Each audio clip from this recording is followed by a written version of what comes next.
Assalamu alaikum à toutes et à tous et bienvenue sur la chaîne. Aujourd'hui, on va plonger dans un sujet qui nous concerne tous et qui va nous faire voyager dans le temps.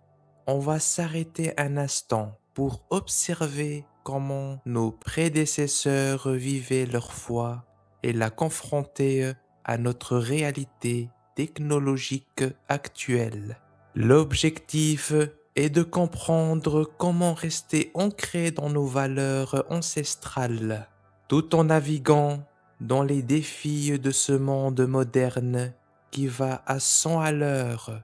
Est-ce que la modernité nous a facilité la pratique ou, au contraire, a-t-elle créé de nouveaux obstacles pour nos cœurs? Nous allons voir ensemble que si le décor change radicalement, la quête de sérénité reste la même pour chaque génération.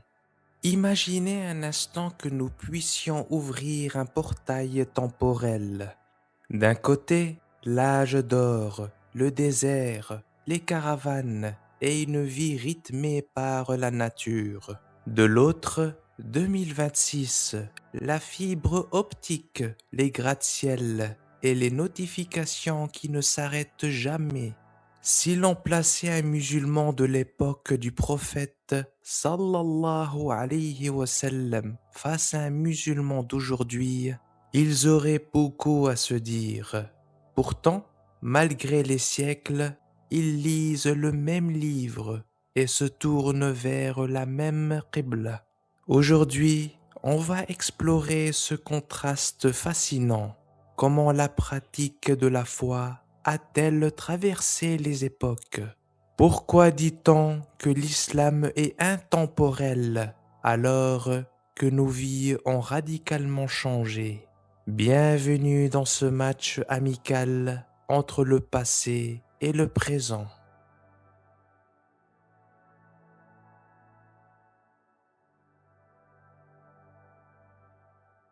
À l'époque, chercher la science était une aventure physique. On raconte que certains savants marchaient des centaines de kilomètres, traversant des tempêtes de sable, juste pour vérifier l'authenticité d'une seule parole prophétique. La science n'était pas une option, c'était la base. Aujourd'hui, la situation s'est inversée. Le savoir ne nous demande plus de marcher, il nous poursuit sur nos téléphones. En 3 clics, on accède à l'explication d'un verset ou un cours en direct de Médine. Mais voici le paradoxe.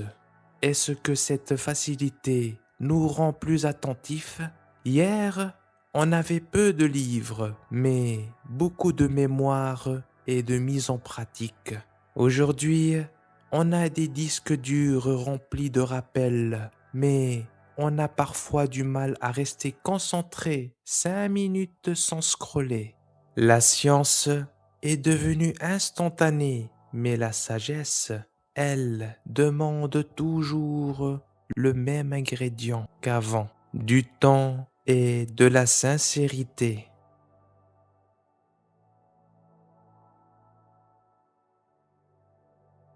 Autrefois, la Ummah commençait au voisinage.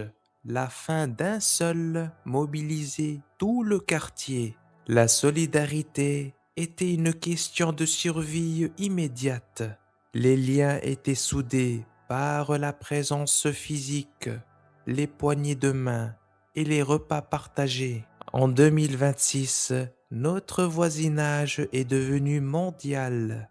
Un musulman peut se sentir plus proche d'un frère à l'autre au bout du monde, grâce à un live YouTube, que son propre voisin de palier. C'est bien notre époque. On peut lever des fonds pour un puits en Afrique en 10 minutes depuis son PC. Mais attention à ne pas devenir des musulmans virtuels. La vie moderne nous offre des outils incroyables pour s'entraider, à condition de ne pas oublier que la plus belle des charités, c'est aussi un sourire et une présence réelle pour ceux qui nous entourent physiquement.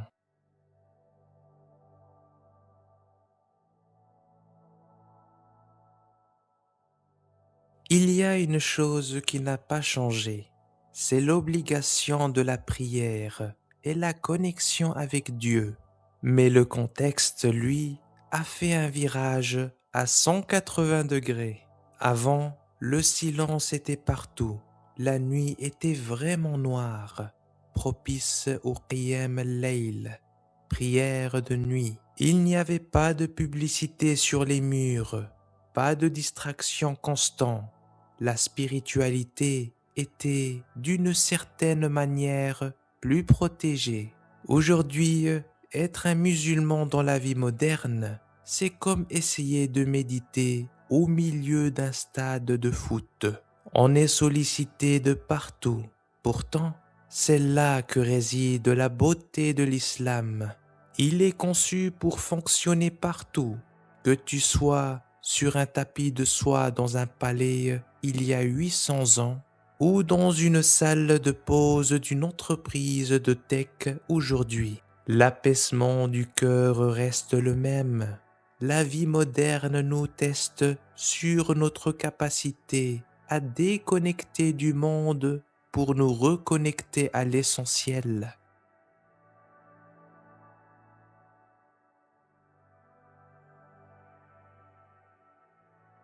Le point le plus important à comprendre, c'est que l'islam n'est pas une religion ancienne que l'on essaye d'adapter de force au présent. C'est une religion vivante.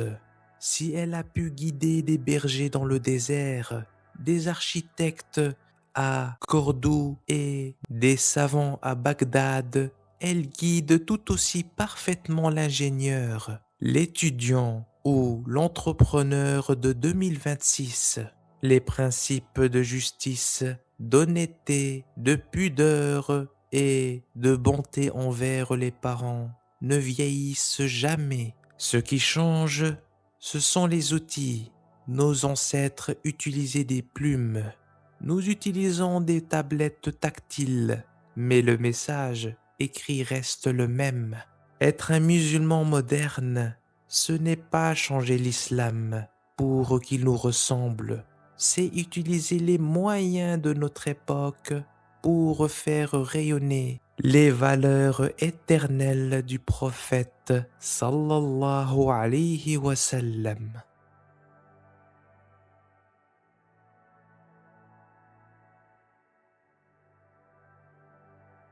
Au final, si on présentait le musulman d'avant à celui d'aujourd'hui, ils finiraient sûrement par prier ensemble. L'un raconterait ses voyages à dos de chameau, l'autre lui montrerait comment fonctionne une montre connectée pour l'heure du Fajr. Mais tous deux partageraient la même émotion face au Coran. La foi est le pont qui relie les siècles. Ne voyez pas la modernité comme un obstacle, mais comme un nouveau terrain pour exprimer la même vérité ancienne. Merci de m'avoir suivi pour cette réflexion. N'oubliez pas que peu importe l'époque, le plus important reste l'attention dans le cœur, car c'est l'époque qui doit suivre l'islam et non le contraire. C'est la fin de ce voyage entre hier et aujourd'hui. N'oubliez pas de vous abonner et de partager la vidéo. Avez-vous remarqué d'autres similitudes entre leur époque et la nôtre? Dites-le moi en commentaire, j'ai hâte de vous lire. Que Dieu guide vos pas, apaise vos cœurs et préserve votre foi. Prenez soin de vous. C'était Dhiya El-Haq. Assalamu alaikum wa rahmatullah wa barakatuh.